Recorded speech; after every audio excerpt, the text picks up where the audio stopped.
আসসালামু আলাইকুম। Hello guys, সবাই কেমন আছেন? আশা করি সবাই ভালো আছেন। আমি আজকে আমার প্রথম ব্লগ নিয়ে আপনাদেরকে একটা সুন্দর কিছু একটা উপহার দিতে চাই। আমি এখন আছি পাবনা ঈশ্বরদী হার্ডিং ব্রিজের নিচে।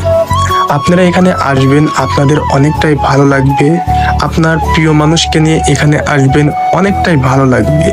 এখানে যতদূর পর্যন্ত চোখ যায় ততদূর পর্যন্ত অনেকটাই ভালো লাগে। এটা হার্ডিং ব্রিজের নিচে। আমাদের পাবনা জেলাতে এতটা সুন্দর যে জায়গা আছে, আপনারা এখানে না আসলে বুঝতেই পারবেন না। হার্ডিং ব্রিজের নিচে আপনারা আপনার প্রিয় মানুষকে নিয়ে সময় কাটান, দেখবেন অনেকটাই ভালো লাগবে। রূপপুর পারমাণবিক বিদ্যুৎ কেন্দ্র আপনারা দেখতে পারবেন হার্ডিং ব্রিজের নিচে। আপনারা অনেক সুন্দর সুন্দর মুহূর্ত কাটাতে পারবেন। এই সাইডে আপনারা লালন শাহ সেতু আপনারা দেখতে পারবেন, অনেকটাই আপনাদের ভালো লাগবে। আপনারা যদি এখানে আসেন, আপনাদের মনটা অবশ্যই অনেক অনেক ভালো হয়ে